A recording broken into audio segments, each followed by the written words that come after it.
Keluarga berencana. Mudah untuk melihat mengapa beberapa orang memisahkan pengasuhan parental dari jenis altruisme hasil seleksi kerabat lainnya. Pengasuhan parental terlihat seperti bagian integral reproduksi, sementara misalnya altruisme terhadap keponakan tidak. Saya pikir memang ada perbedaan penting yang tersembunyi di situ, tapi orang-orang keliru mengenai apa perbedaannya. Mereka menempatkan reproduksi dan pengasuhan parental di satu sisi dan jenis altruisme lain di sisi lainnya. Namun saya ingin menunjukkan perbedaan antara menghadirkan individu-individu baru ke dunia di satu sisi dan mengasuh individu-individu yang ada di sisi lain. Saya akan menyebut dua aktivitas ini masing-masing pengandungan anak childbearing dan pengasuhan anak childcaring. Suatu mesin kelestarian harus membuat dua jenis keputusan yang cukup berbeda. Keputusan pengasuhan dan keputusan pengandungan. Saya menggunakan kata keputusan untuk menyebut langkah strategis bawah sadar. Keputusan untuk pengasuhan gambarannya seperti ini. Ada anak. Kekerabatannya dengan saya adalah begini dan begitu. Peluang meninggalnya jika saya tidak memberinya makan adalah sekian dan sekian. Seharuskah saya memberinya makan? Sementara itu, keputusan pengandungan adalah seperti ini. Haruskah saya mengambil apapun langkah yang dibutuhkan untuk menghadirkan individu baru ke dunia? Haruskah saya bereproduksi? Hingga taraf tertentu, pengasuhan dan pengandungan akan saling bersaing memperebutkan waktu dan sumber daya lain milik individu. Individu itu harus membuat pilihan, apakah saya akan mengasuh anak ini atau mengandung yang baru. Tergantung rincian ekologis suatu spesies, berbagai campuran strategi pengasuhan dan pengandungan dapat menjadi strategi evolusi yang stabil. Satu hal yang dalam evolusi tidak bisa stabil adalah strategi pengasuhan murni. Jika semua individu mengabdikan diri sendiri untuk melakukan pengasuhan anak-anak yang sudah ada sedemikian rupa sehingga mereka tidak pernah menghadirkan individu baru ke dunia, populasi akan cepat diserbu oleh individu-individu mutan dengan spesialisasi pengandungan. Pengasahan hanya dapat menjadi strategi evolusi yang stabil sebagai bagian strategi campuran. Setidaknya sedikit pengandungan harus terjadi. Spesies yang paling akrab bagi kita, mamalia dan burung, cenderung merupakan pengasuhan yang hebat. Suatu keputusan untuk mengandung anak baru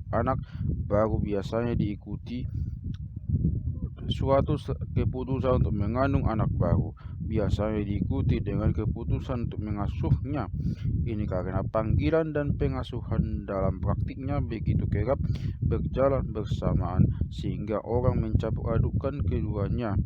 Namun dari sudut pandang gen egois, sebagaimana yang telah kita lihat, pada prinsipnya tidak ada perbedaan antara mengasuh bayi Anda sendiri dan mengasuh saudara kandung Anda yang masih bayi. Bayi-bayi itu kedudukannya hampir setara sebagai kerabat Anda. Jika Anda harus memilih untuk memberi makan salah satunya saja, secara genetis tidak ada alasan mengapa Anda harus mengutamakan anak kandung ketimbang adik kandung Anda. Namun di sisi lain, dengan sendirinya Anda tidak bisa mengandung adik Anda. Anda hanya mengasuh adik setelah ada pihak lain yang menghadirkannya ke dunia.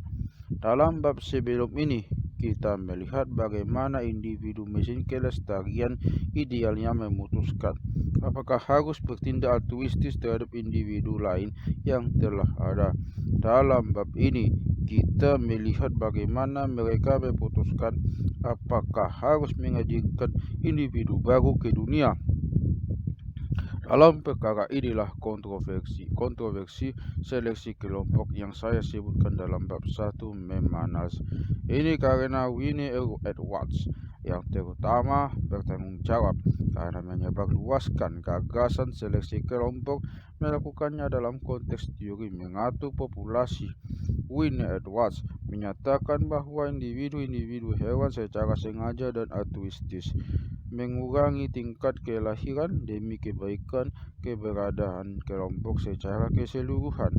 Hipotesis tadi sangat menarik karena sangat cocok dengan apa yang sebaiknya dilakukan individu manusia. Umat manusia memiliki terlalu banyak anak.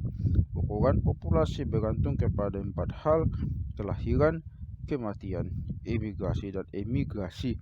Mempertimbangkan populasi dunia secara keseluruhan, imigrasi dan emigrasi tidak terjadi, yang ada tinggal kelahiran dan kematian. Selama rata-rata jumlah anak per pasangan lebih besar daripada 2 individu yang bertahan hidup untuk bereproduksi, jumlah bayi yang lahir akan cenderung meningkat selama bertahun-tahun secara semakin tepat dalam setiap generasi, bukannya naik secara bertahap. Populasi terus meningkat secara proporsi tertentu dari ukuran yang sudah tercapai. Karena ukuran itu sendiri semakin besar, ukuran kenaikan pun semakin besar. Jika jenis pertumbuhan seperti itu dibiarkan tak terkendali, populasi manusia akan menjadi luar biasa besar dengan cepat. Kebetulan sesuatu yang kadang-kadang tidak disadari bahkan oleh orang-orang yang khawatir tentang masalah kependudukan adalah bahwa pertumbuhan penduduk tergantung kapan orang memiliki anak dan berapa anak yang mereka miliki. Karena populasi cenderung meningkat dengan proporsi tertentu per generasi, akibatnya jika Anda menjauhkan jarak antar generasi, maka populasi akan tumbuh lebih lambat per tahun. Slogan yang bertuliskan 2 anak cukup bisa saja diubah menjadi mulailah pada usia 30. Namun bagaimanapun, percepatan pertumbuhan penduduk adalah masalah serius. Mungkin kita semua telah melihat contoh-contoh perhitungan mencengangkan yang dapat digunakan untuk mendudukkan perkara ini dengan jelas. Sebagai contoh, populasi Amerika Latin kini adalah sekitar 300 juta orang, dan sudah banyak penduduknya yang menderita kurang gizi. Namun jika populasi terus meningkat pada jumlah yang sekarang, maka akan dibutuhkan waktu kurang dari 500 tahun untuk mencapai titik di mana orang-orang berdasarkan dalam posisi berdiri berbentuk karpet manusia yang padat di seluruh wilayah benua itu.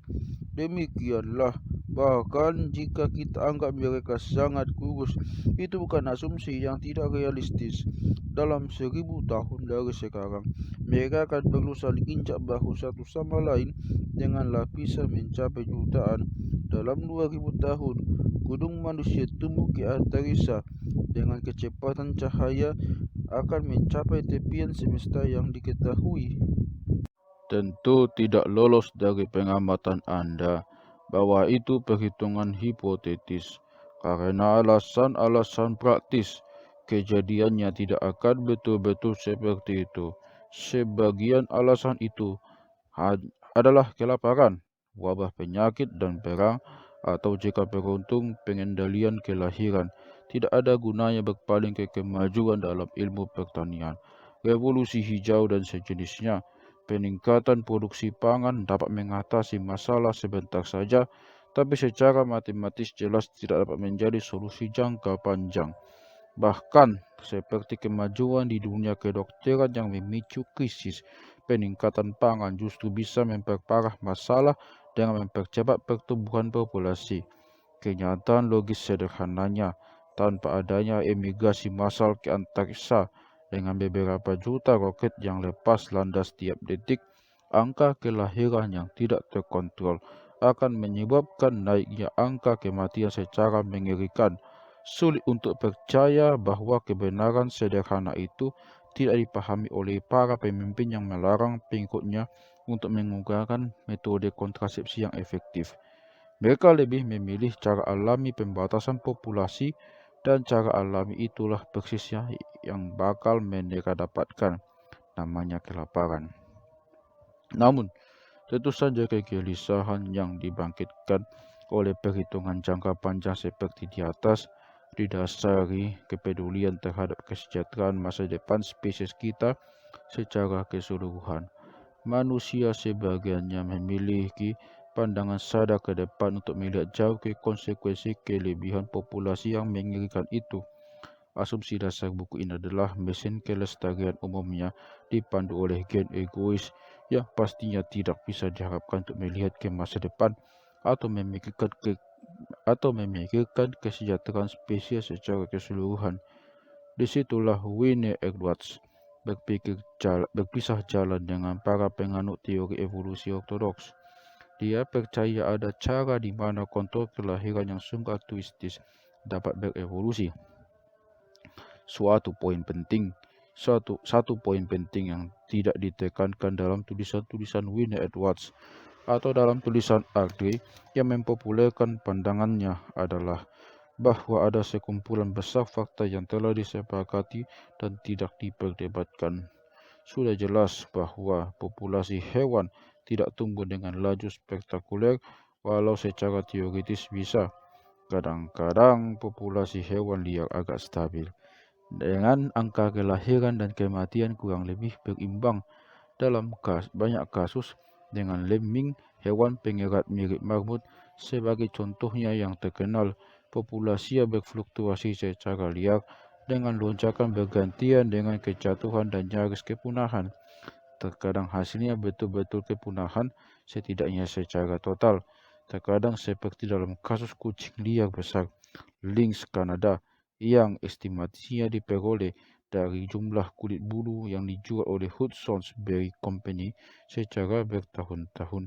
Populasinya seolah berayun naik turun. Satu hal yang pasti, populasi hewan tidak meningkat terus-menerus. Hewan liar hampir tidak pernah mati karena usia tua, kelaparan, penyakit, atau pemangsa menghabisinya jauh sebelum dia benar-benar menjadi uzur. Sampai baru-baru ini saja manusia juga demikian. Sebagian besar hewan mati semasa kanak-kanak, banyak yang tidak pernah melampaui tahap telur. Kelaparan dan penyakit kematian lainnya adalah alasan utama mengapa populasi tidak dapat meningkat tanpa batas. Namun seperti yang telah kita saksikan dalam spesies kita sendiri, tidak ada alasan mengapa harus demikian. Kalau saja hewan mengatur angka kelahirannya, kelaparan tidak perlu terjadi. Ini adalah tesis Wayne Edwards tentang apa yang tepatnya dilakukan hewan. Namun di sini pun tidak ada kesepakatan seperti yang mungkin Anda pikirkan saat membaca bukunya. Penganut teori gen egois akan langsung berargumen bahwa hewan memang mengatur angka kelahiran mereka. Spesies manapun cenderung memiliki jumlah anak yang agak tetap. Tidak ada hewan yang jumlah anaknya tak terbatas. Ketidaksepakatan muncul bukan karena apakah angka kelahiran diatur. Ketidaksepakatannya adalah tentang mengapa angka itu harus diatur. Dua proses seleksi alam seperti apa keluarga berencana berevolusi. Singkatnya, perdebatan adalah apakah kontrol kelahiran hewan altruistis dipraktikkan demi kebaikan kelompok secara keseluruhan atau egois dipraktikkan demi kebaikan individu yang melakukan reproduksi. Saya akan membahas dua teori itu satu persatu.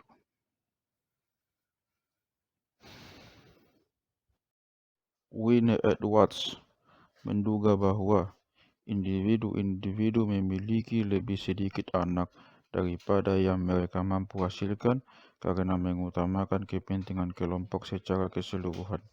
Dia mengakui bahwa seleksi alam yang normal tidak mungkin memunculkan evolusi altruisme semacam itu. Seleksi alam yang menghasilkan angka reproduksi di bawah rata-rata sepintas seperti kontradiksi dalam peristilahan. Oleh karena itu, dia melibatkan seleksi kelompok sebagaimana kita telah lihat dalam bab 1. Menurut Wayne Edwards, kelompok-kelompok yang anggota individunya membatasi angka kelahiran tidak akan cepat punah dibanding kelompok besar yang anggota individunya bereproduksi sedemikian pesat sehingga mereka kehabisan pasokan makanan. Oleh karena itu, populasi dunia akan dipenuhi oleh kelompok-kelompok yang mengendalikan perkembangbiakan. Pembatasan individual yang dinyatakan Winnie Edwards dalam arti umum sama dengan pengendalian kelahiran, tapi dia lebih spesifik dan mencetuskan gagasan besar di mana seluruh kehidupan sosial dipandang sebagai mekanisme regulasi populasi. Misalnya, dua ciri besar kehidupan sosial dalam banyak spesies adalah kewilayahan, teritoriality, dan hierarki dominasi, dominance hierarkis yang telah disebut dalam bab 5. Banyak hewan mencurahkan sejumlah besar waktu dan energi untuk mempertahankan sepetak area yang disebut kalangan naturalis sebagai teritori atau wilayah kekuasaan. Fenomena ini menyebar luas dalam kingdom hewan, bukan hanya di burung, mamalia, dan ikan, melainkan juga di serangga dan bahkan anemon laut. Teritori itu mungkin area hutan yang luas, yang merupakan wilayah utama tempat mencari makan bagi pasangan yang sedang kawin-mawin, seperti dalam kasus burung robin, atau dalam hal camar herring, misalnya area kecil tanpa makanan, tapi dengan sarang di tengahnya. Winnie Edwards percaya bahwa hewan-hewan yang bersaing memperebutkan wilayah bertarung demi imbalan simbolis, bukan imbalan sungguhan seperti makanan. Dalam banyak kasus, betina menolak kawin dengan pejantan yang tidak memiliki wilayah. Bahkan sering terjadi betina yang pasangannya dikalahkan dan wilayahnya ditaklukkan dan sering beralih ke sisi pemenang. Dalam spesies yang monogami dan tampaknya setia, bisa saja betina menikahi wilayah kekuasaan, bukan si pejantan itu sendiri. Jika populasi menjadi terlalu besar, beberapa individu tidak akan mendapatkan wilayah sehingga tidak akan berkembang biak. Mendapat wilayah bagi Winnie Edwards ibarat mendapat tiket atau lisensi untuk berbiak, karena jumlah wilayah yang tersedia terbatas, seolah-olah lisensi untuk berkembang biak juga terbatas. Individu-individu saling berebut untuk mendapatkan lisensi, tapi jumlah bayi yang dapat dimiliki populasi secara keseluruhan dibatasi oleh jumlah wilayah yang tersedia.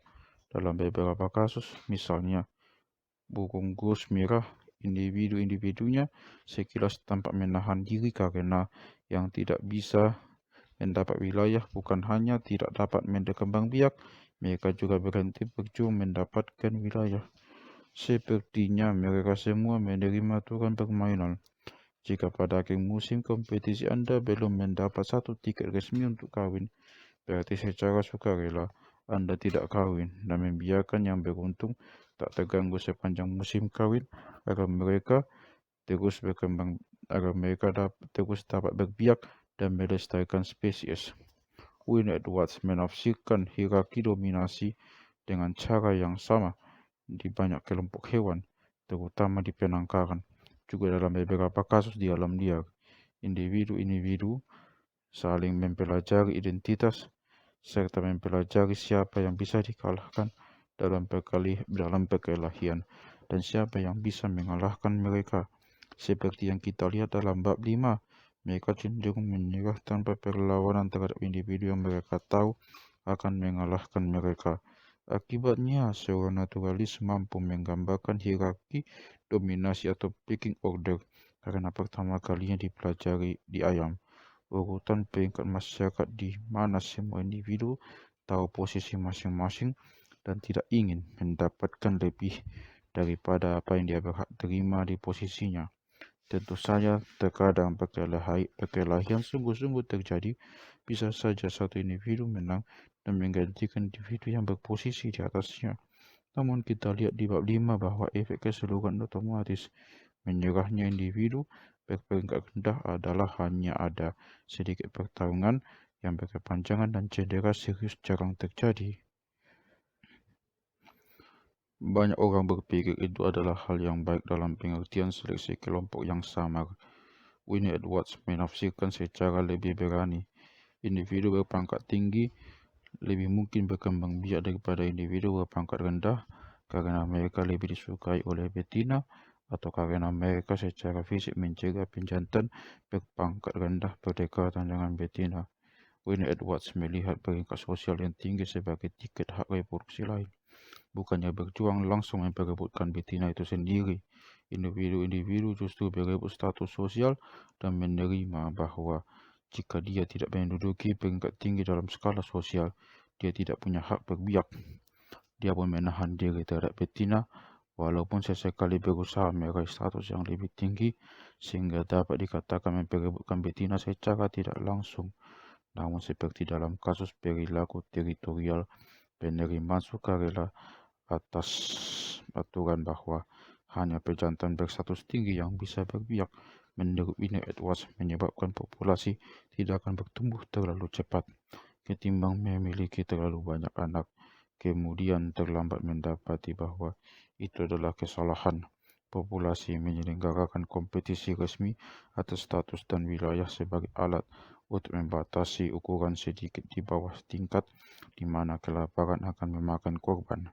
Mungkin yang paling mengejutkan di gagasan Winnie Edwards adalah perilaku epidektis, satu kata yang dia ciptakan sendiri.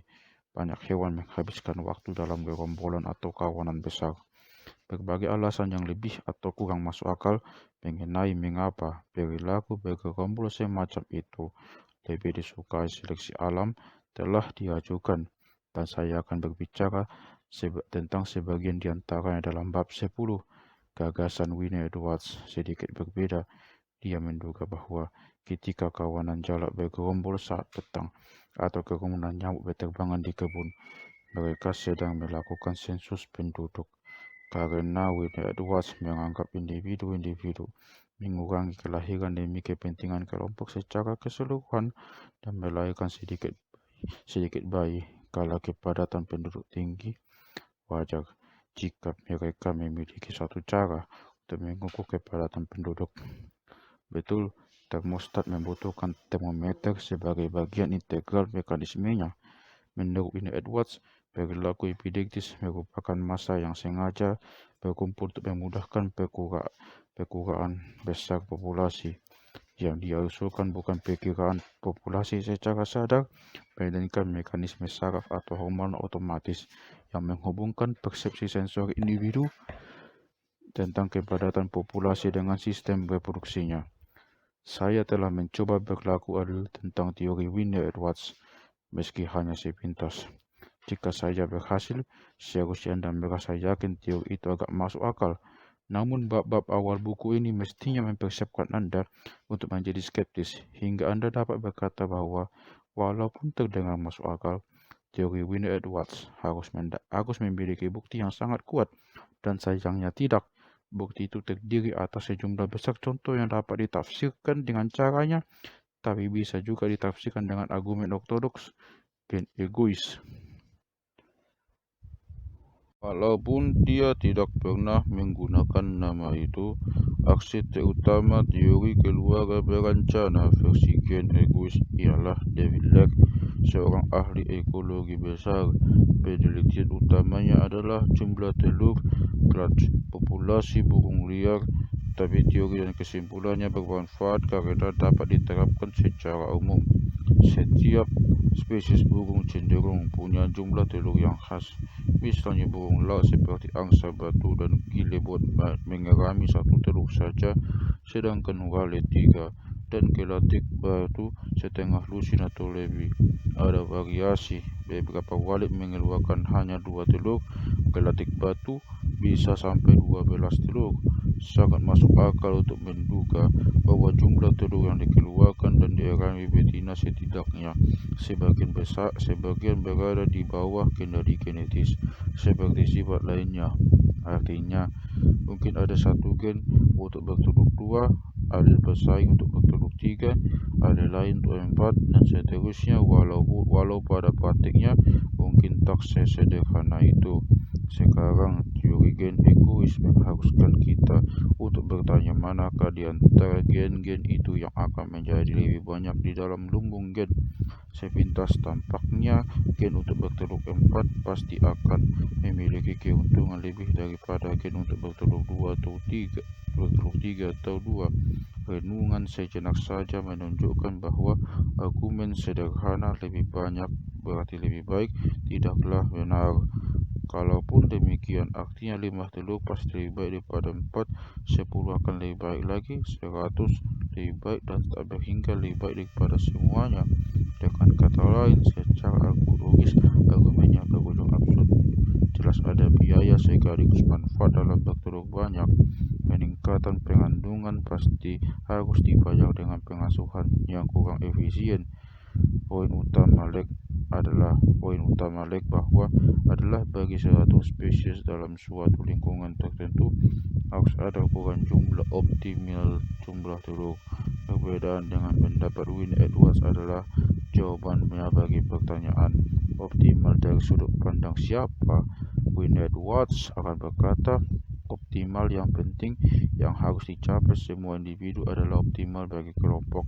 Leg berpandangan bahwa setiap individu egois memiliki jumlah telur yang memaksimalkan jumlah anak yang diasuhnya.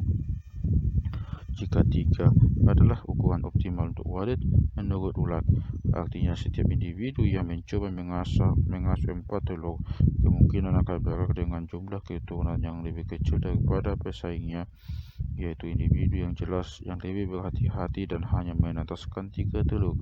Alasan yang jelas adalah bahwa makanan yang dibagi antara 4 bayi lebih sedikit sehingga lebih sedikit pula yang bertahan hidup hingga dewasa. Ini berlaku baik kepada alokasi awal puding telur di keempat telur itu sekaligus makanan yang diberikan setelah telur menetas. Oleh karena itu, Leg berpendapat bahwa individu mengatur jumlah telur untuk alasan yang bukan altruistis. Individu tidak melakukan pengendalian kelahiran untuk menghindari eksploitasi berlebihan atau sumber daya kelompok. Dia melakukan pengendalian kelahiran untuk memaksimalkan jumlah anak yang dapat dimiliki. Tujuan itu merupakan kebalikan dari apa yang biasanya kita kaitkan dengan pengaturan kelahiran. Membesarkan anak burung adalah urusan yang mahal. Induk harus menginvestasikan sejumlah besar makanan dan energi untuk menghasilkan telur. Bersama pasangannya, dia menginvestasikan upaya besar untuk membangun sarang guna menampung telur-telur dan menjaganya. Induk itu menghabiskan berminggu-minggu menyirami telur, lalu sesudah telur menetas, induk bekerja membanting tulang untuk memberi makan anak-anaknya nyaris tanpa henti. Seperti yang telah kita lihat, gelatik batu membawa makanan sampai ke sarangnya. Gelatik batu membawa makanan ke sarang setiap 30 detik pada siang hari. Amalia seperti kita melakukannya secara berbeda, tapi gagasan bahwa reproduksi adalah mahal, khususnya bagi ibu, tak berkurang benarnya. Jelas bahwa ibu mencoba membagikan sumber daya, makanan dan upaya yang terbatas kepada terlalu banyak anak, maka dia akan berakhir mengasuh lebih sedikit anak ketimbang jika dia mulai dengan ambisi yang lebih rendah. Dia harus berjuang menyeimbangkan antara pengandungan dan pengasuhan. Jumlah total makanan dan sumber daya lain yang dapat dikumpulkan oleh individu betina atau pasangan adalah faktor pembatas yang menentukan jumlah anak yang mampu dibesarkan. Seleksi alam menurut Euclid mengatur jumlah telur, jumlah anak dan lain-lain demi mendapat keuntungan maksimal dari sumber daya yang terbatas. Individu yang berketurunan terlalu banyak akan merugi, bukan karena seluruh populasi menjadi punah, melainkan karena sedikitnya keturunan mereka yang berhasil bertahan hidup. Gen untuk memiliki terlalu banyak anak tidak diteruskan kepada generasi berikutnya dalam jumlah besar, karena hanya sedikit anak yang membawa gen ini yang bisa mencapai usia dewasa. Dalam peradaban manusia modern, ukuran keluarga tidak lagi dibatasi oleh sumber daya terbatas yang dapat disediakan orang tua. Jika suami dan istri memiliki lebih banyak anak daripada yang dapat mereka beri makan, negara, aktif seluruh penduduk sisanya turut campur dan menjaga kelebihan anak itu supaya tetap hidup dan sehat. Faktanya tidak ada yang dapat menghentikan suatu pasangan untuk berkembang biak dan membesarkan anak sebanyak apapun yang sanggup dilakukan si perempuan, sekalipun mereka tidak memiliki sumber daya sama sekali. Namun negara kesejahteraan welfare state adalah sesuatu yang sangat tidak alami di alam induk yang memiliki anak lebih banyak di alam induk yang memiliki anak lebih daripada yang dapat ditanggungnya tidak akan memiliki banyak cucu dan gen mereka tidak diteruskan ke generasi mendatang. Tidak perlu ada sikap altruistis menahan diri dalam hal laju kelahiran karena tidak ada negara kesejahteraan di alam. Setiap gen yang beranak kebablasan segera dihukum. Anak-anak yang mengandung gen itu kelaparan. Karena kita manusia tidak ingin kembali ke cara-cara masa lalu yang egois ketika kita memberikan anak-anak keluarga yang terlalu besar mati kelaparan, maka kita menghapuskan keluarga sebagai unit ekonomi swasembada dan menggantikannya dengan negara. Namun hak jaminan santunan untuk anak-anak seharusnya tidak disalahgunakan. Kontrasepsi kadang-kadang diserang sebagai sesuatu yang tidak alamiah. Masalahnya begitu juga dengan negara kesejahteraan. Saya kira sebagian besar kita percaya negara kesejahteraan sangat diinginkan, namun kita tidak dapat memiliki negara kesejahteraan yang tidak alamiah kecuali jika kita menjalankan pengendalian kelahiran yang juga tak alamiah. Kalau tidak, hasilnya adalah bencana yang lebih mengerikan daripada terjadi di alam. Negara kesejahteraan mungkin adalah sistem altruistis terbesar yang pernah dikenal dalam kingdom hewan. Namun sistem altruistis manapun secara inheren tidak stabil karena rentan disalahgunakan oleh individu egois. Individu manusia yang punya anak lebih banyak daripada yang dia mampu berikan mungkin dalam banyak kasus terlalu bebal untuk dapat dituduh sengaja mengeksploitasi dengan niat jahat. Lembaga-lembaga dan pemimpin-pemimpin berkuasa yang sengaja mendorong mereka melakukannya saya anggap lebih perlu dicurigai. Kembali ke hewan liar, argumen jumlah telur dapat digeneralisasi untuk sebuah contoh lain yang dipakai Winner Edwards, perlu teritorial, hierarki dominasi, dan sebagainya. Ambil contoh goose merah yang dia teliti bersama rekan-rekannya. Burung ini memakan semak heather dan mereka membagi-bagi petak di wilayah yang mengandung makanan lebih banyak daripada yang dibutuhkan si pemilik wilayah. Pada awal musim, mereka berebut wilayah, tapi setelah beberapa saat yang kalah menerima fakta bahwa mereka gagal dan berhenti berjuang. Para pecundang menjadi buangan yang tidak pernah mendapatkan wilayah dan pada akhir musim sebagian besar mati kelaparan. Hanya pemilik wilayah yang berbiak, dan pemilik wilayah secara fisik sebetulnya mampu berbiak. Ini ditunjukkan oleh fakta bahwa jika satu pemilik mati, posisinya segera diisi oleh satu mantan pecundang yang kemudian berbiak. Tafsir Winner Edwards atas perilaku teritorial yang ekstrem itu seperti telah kita lihat adalah bahwa si buangan menerima bahwa dia gagal dan dapat tiket atau lisensi untuk berbiak. Mereka tidak berusaha berbiak. Sekilas tampaknya contoh di atas akan sukar dijelaskan teori gen egois. Mengapa goose merah yang tak punya wilayah tidak terus mencoba menggulingkan pemilik wilayah sampai akhirnya kelelahan? Sepertinya tidak akan ada ruginya. Tapi tunggu, mungkin memang ada ruginya. Kita telah melihat manakala pemilik wilayah mati, burung lain berpeluang untuk menggantikan dia dan berbiak. Jika peluang si pecundang untuk menggantikan pemilik wilayah dengan cara demikian lebih besar daripada peluang menang lewat pertarungan, maka sebagai individu egois, dia lebih menunggu ada yang mati daripada menyia-nyiakan sekilas energi yang dia punya untuk pertarungan sia-sia. Menurut Winner Edwards, peran pecundang untuk kesejahteraan kelompok adalah menunggu di samping sebagai pemain cadangan, siap menggantikan pemilik wilayah yang mati di atas panggung utama reproduksi. Kita sekarang dapat melihat bahwa mungkin cara itu juga strategi terbaik mereka sebagai individu egois murni, seperti yang kita lihat dalam bab 4. Kita menganggap hewan sebagai penjudi. Strategi terbaik bagi penjudi kadang-kadang adalah menunggu dan berharap, bukan aktif menyerang. Demikian pula, banyak contoh lain di mana hewan sepertinya menerima statuson reproduktif secara pasif, yang dapat dijelaskan dengan cukup mudah oleh teori gen egois. Bentuk umum penjelasannya selalu sama. Taruhan terbaik bagi individu adalah menahan diri sekarang dengan harapan ada peluang yang lebih baik pada masa depan. Anjing laut yang membiarkan penguasa harem tanpa gangguan tidak melakukan itu demi kebaikan kelompok. Dia diam saja menunggu kesempatan yang lebih menguntungkan, bahkan jika kesempatan itu tidak pernah datang, dan dia akhirnya mati tanpa keturunan. Pertarungan tetap mungkin memberi imbalan, meski dalam kilas baik kita tahu bahwa dia tak mendapatkan imbalan itu.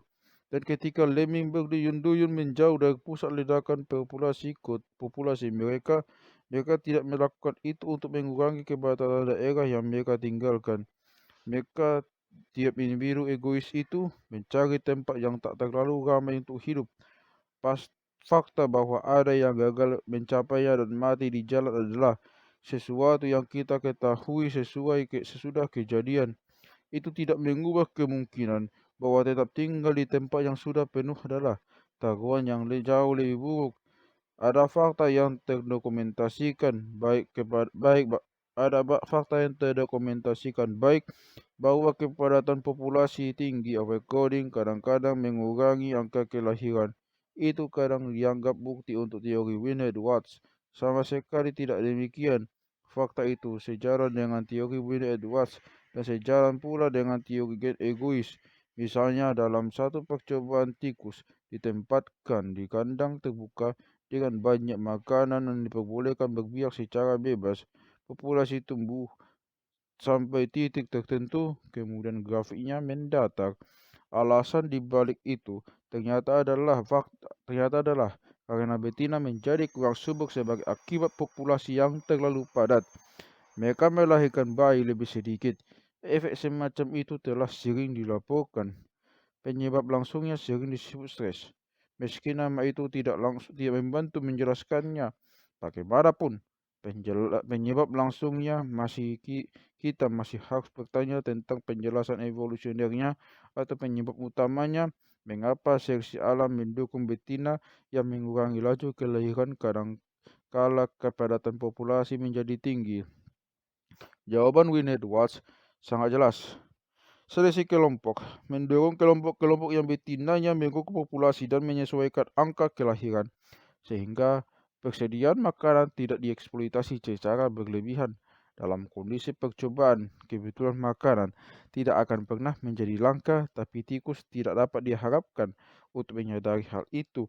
Mereka diprogram untuk hidup di alam liar dan kemungkinannya di dalam kondisi alam lingkungan yang terlalu padat merupakan petunjuk andal atas kelaparan pada masa depan. Apa kata teori gen egois? Hampir persis sama, tapi dengan satu perbedaan penting. Anda akan ingat bahwa menurut Lek, hewan akan cenderung memiliki anak berjumlah optimal dari sudut pandang egoisnya sendiri. Jika dia mengandung terlalu sedikit atau terlalu banyak, dia akan mengasuh lebih sedikit daripada yang seharusnya jika dia mencapai jumlah yang tepat. Nah, jumlah yang tepat ini tampaknya angka yang lebih kecil dalam tahun ketika populasi terlalu padat dibandingkan dengan tahun ketika populasi kurang padat. Kita telah sepakat bahwa berlebihnya kepadatan merupakan pertanda kelaparan. Jelas apabila individu betina punya bukti yang dapat dipercaya bahwa bencana kelaparan akan datang, dia akan mengurangi laju kelahiran demi kepentingan pribadi. Para pesaing yang tidak mendengar tanda-tanda peringatan dengan cara itu akan mengasuh bayi yang lebih sedikit meski mereka mampu. mengandung lebih banyak. Oleh karena itu, kesimpulan kita hampir persis serupa dengan kesimpulan Wynne Edwards, tapi kita sampai di sana dengan penolakan evolusioner yang sama sekali berbeda. Teori gen egois tidak memiliki masalah dengan pertunjukan epideiktis. Anda akan ingat Wynne Edwards berhipotesis bahwa hewan sengaja berkumpul dalam kerumunan besar untuk memudahkan individu melakukan sensus dan mengatur angka kelahiran sesuai hasilnya. Tidak ada bukti langsung bahwa kerumunan hewan sebenarnya epideiktis, tapi misalkan ada bukti yang ditemukan, apakah teori gen egois bakal dipermalukan? Tidak. Burung jalak bertengger bersama dalam jumlah besar, misalkan diperlihatkan bahwa kepadatan berlebih pada musim dingin bukan hanya mengurangi kesuburan pada musim semi berikutnya, melainkan juga mempengaruhinya secara langsung karena burung-burung itu sering mendengarkan panggilan. Mungkin bisa didemonstrasikan dalam percobaan bahwa individu yang mendengar rekaman bunyi riuh dan lantang kelompok burung yang bertengger bertelur lebih sedikit ketimbang individu yang mendengar rekaman lebih tenang, tak terlalu riuh. Dengan sendirinya, itu bakal menandakan bahwa panggilan jalak merupakan pertunjukan epideiktis. Teori gen egois akan menjelaskannya dengan cara yang sebagian besar sama seperti ketika menangani kasus tikus. Sekali lagi, kita memulai dengan asumsi bahwa gen yang membuat individu memiliki keluarga lebih besar daripada yang dapat ditanggungnya akan secara otomatis merugi dan menjadi lebih sulit dilumbung gen. Tugas petolog yang efisien adalah memprediksi berapa ukuran optimal baginya sebagai individu egois pada musim dingin mendatang. Anda akan lihat dari bab 4 arti khusus kata prediksi yang kita gunakan. Sekarang bagaimana burung betina dapat memprediksi jumlah telur yang optimal? Variabel apa yang mestinya mempengaruhi prediksinya? Bisa jadi banyak spesies membuat prediksi tetap yang tidak berubah dari tahun ke tahun. Dengan demikian, rata-rata jumlah telur optimal untuk burung gannet adalah 1 telur. Pada tahun-tahun ketika ikan makanannya berlimpah, jumlah yang seharusnya optimal bagi burung itu mungkin naik menjadi 2 telur. Jika tidak ada cara bagi gannet untuk tahu terlebih dulu apakah tahun tertentu akan banyak ikan atau tidak, kita tidak bisa mengharapkan betinanya mengambil risiko membuang-buang sumber daya untuk 2 telur. Kalau itu bakal merusak keberhasilan rata-rata reproduksi dalam setahun. Namun mungkin ada spesies lain, barangkali jalak, yang pada prinsipnya bisa memprediksi apakah musim dingin atau musim semi berikutnya akan memberikan banyak makanan tertentu.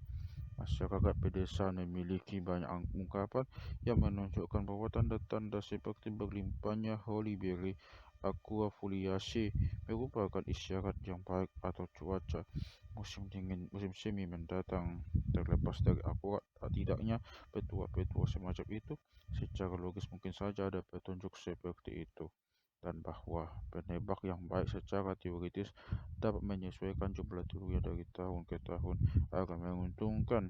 Entah Holly Berry bisa menjadi pertanda yang dapat diandalkan atau tidak, tapi seperti dalam kasus tikus, tampaknya sangat mungkin bahwa kepadatan penduduk akan menjadi pertanda yang baik.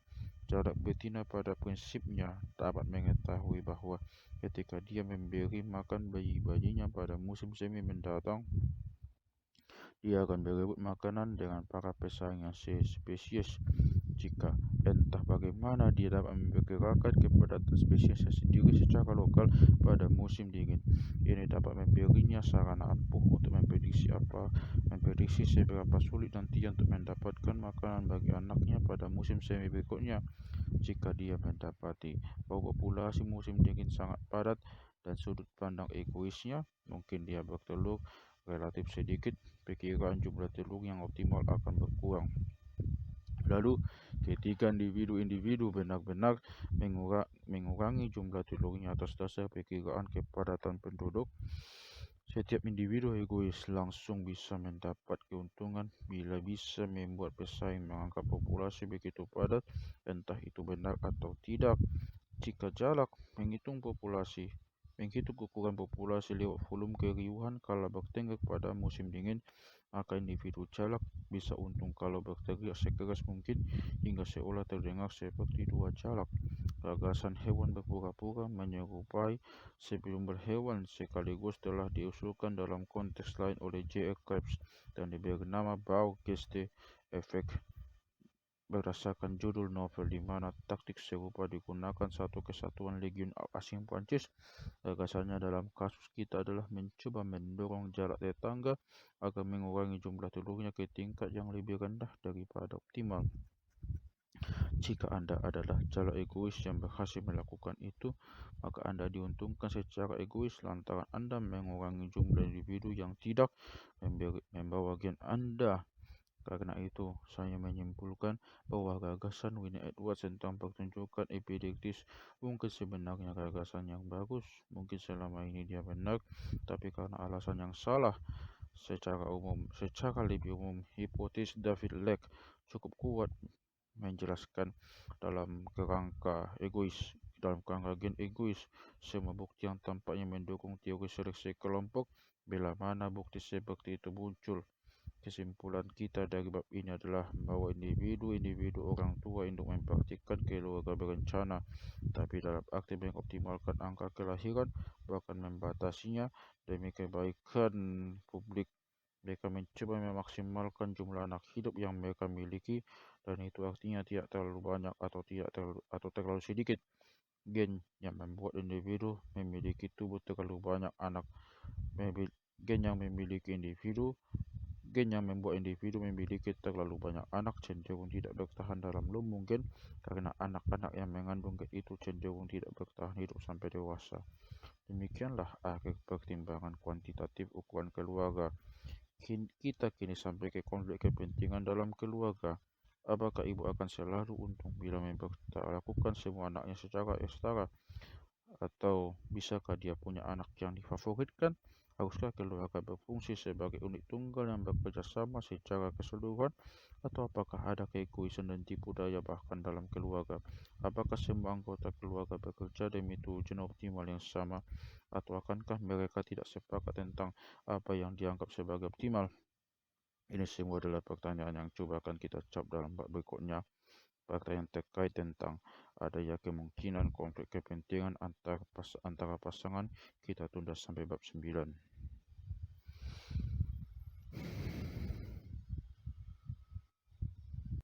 Winnie Edwards umumnya diperlakukan lebih ramah daripada bid'ah akademik secara umum.